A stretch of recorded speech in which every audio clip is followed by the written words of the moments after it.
Hey everybody, this is Dave coming to you from the Gaming Cave, and today we're going to start with our introduction and setup to a print and play game called,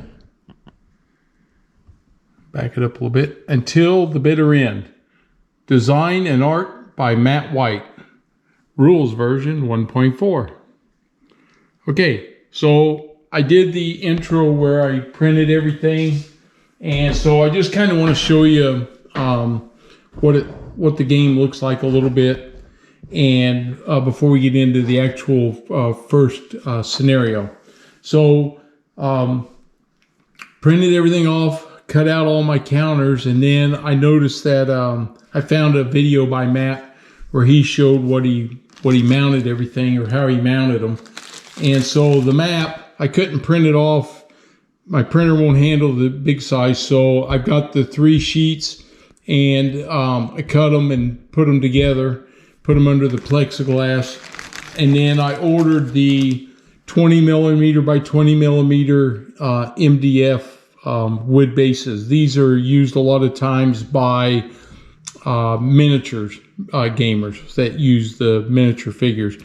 It's got a nice black edge. It's actually, you can smell it when they first come. They're kind of a burnt edge on them, and you can smell that in the wood. And then I just take the paper counter. I printed them on a cardstock, cut them out, and then I just used a glue stick, put it on there and glued them on. And that gives us a counter now that's nice and thick, easy to grab, very robust, so you can see they make nice counters. So I spent a little time doing that, trimming everything up, and went around and tried to dress them up a little bit. So a couple things about the counters. This is a German, so it's hard to see because it's faded, but there's a little German cross here. It looks just like this in that upper left-hand corner, and the number in the upper left-hand corner is just the number of the counter. So it's number 1 of 10. This says what kind of weapon he's carrying, so a rifle. And then this is his range with the rifle, so it's 5 hexes.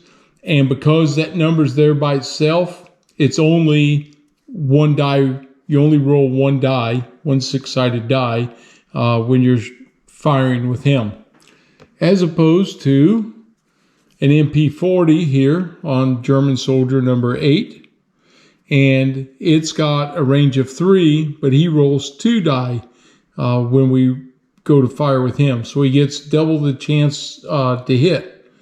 And in this game, if both dice are hits, that means you got hit twice. So it's an interesting mechanic.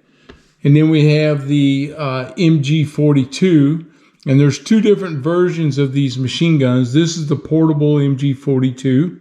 He still uses a loader when he uses that. It has a range of 6, and he gets 4 dice when he rolls that one. So again, this is a heavy weapon. You don't want to run into that if you don't have to. There's in this first version, there are 6 turns, and it can be more or less than that in some scenarios. This first one we're going to play is against British Airborne, and they have a special skill down here in the bottom right corner. And this is a T. They're tough. So their wound number goes up by 1. So when they roll, it's a bigger range for the wound and a smaller range for them to get killed. So you got a better chance of him surviving when he gets a shot at. Then we have several other, you can see the turn counter. We have wounded. So wounded markers go on. Jammed, if their weapon gets jammed. They can do snap fire, so they can fire at you when you're moving. We have advance, It's a -1 fire modifier. So you can, it halves your movement allowance, but you can fire with a -1 modifier. And of course a loader if you need a loader for your machine gun team. And then what I did was and then we have chits. This is a chit draw game. So we're going to draw chits. So we have the Allies and of course we have the Germans. And so what I did with all these counters was I bagged them up and I put them in little baggies and then I labeled them to tell me, if I use them all, I know which bag they go back in. So I had like the Allied. Here in this one, I had snap fire, turn, and loader because there's only a couple. There's only one turn marker, of course.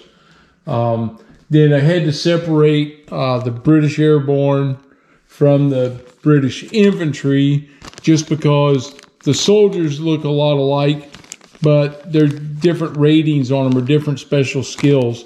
And so just to keep them separate, that's how I did that.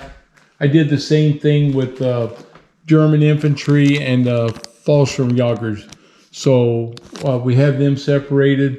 And then we also have things like heads down. So the soldier can have his head down, trying to avoid being seen, jammed, of course.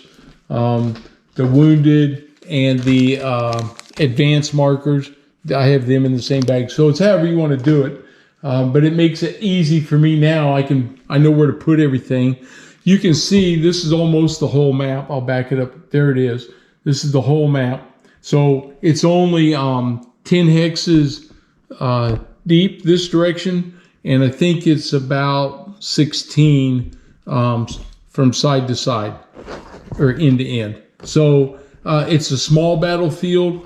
And the game design on this one is pretty much, I heard Matt say,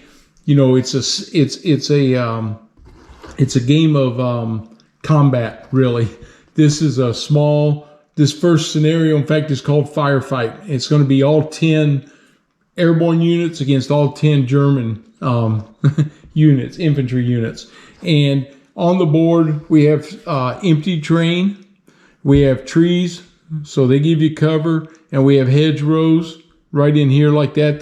So either direction, you can be behind them.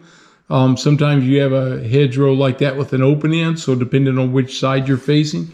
You have clumps of trees here. This one covers 3 different hexes. Some of them are side by side with 2. So there's a lot of cover on this map that blocks line of sight. I learned on the board game Combat, I got out my trusty string so I can see, because you can tell when you're running down a hex side if you're going to run into something, but something's just a little bit off. Sometimes you need to be able to see, am I crossing the hex that has the trees in it? That means the line of sight's blocked. No hills, so at least so far. So what you have here is just flat terrain, flat wooded, and hedgerows. And so the British, when we do our scenario, I'll show you here real quick. For scenario 1, I'll just show you here in the book if I can. It tells us Allied forces, British airborne counters 1 through 10, the German infantry counters 1 through 10, and you use the same exact number of the chits. So 10 German chits and 10 Allied chits. Map number 1, which is the only map I've printed right now, and then it tells us which German infantry counter number. So counter number 1 goes in C7. So I'm going to set that up, and then we'll have that set. Victory conditions are whoever eliminates 5 counters from the game first, that's who will win. So nothing complicated, nothing, no objectives to go take. The objective of this is kill the other guy, eliminate the other team. So it's a very simple game that way. I played I haven't played this scenario yet. I wanted to do it, kind of fresh, so I haven't had a chance to see how things are going to play out. I haven't even put the Germans on the board yet because I wanted to kind of get it set up. But this way, it'll be fresh when we play it, and we'll get a fresh look at tactics or lack of tactics, and we'll see how we do with them. Okay, so let me place the German counters, and then we'll get back up and we'll wrap up this video. Okay, so we have the setup. I'll back the camera up here a little bit, and so we have our Germans here: rifle, MP40, rifle. We have an MG42, so he needs a loader with him, which is a guy with a rifle, but he won't fire because he's feeding the machine gun. We have a German rifle, another MP40 up here, and an MP40 over here. And then the British Airborne have a rifle. They have their Bren machine gun, so they have a loader, which is a rifle there. The Sten, a Sten there, rifle, a Sten, rifle. Okay, so interesting. It'll be interesting to see how this works out here. We got some people that are in the open and ready to go. I'm going to be using the solitaire rules for this that Matt designed. Some of the things that we have, I have printed off and laminated, so I don't have to have the big binder out with the rules. But this has the solitaire, trying to get it so it doesn't glare quite so bad. Solitaire game turn sequence, so it gives me the 9 game turns that we do. And then on the back side, I printed and so I put it all in one page. I have the German activation, so it gives me the rules to go by for which German's going to activate. And then we'll have priorities for what they do. And there's 8 different priorities that the Germans will go through for what their action will be. So Matt's designed it to be, the Germans to be aggressive. They also are on the defensive side, so sometimes they don't move. They kind of wait for you to move. It kind of forces the British or the Allied hand a little bit.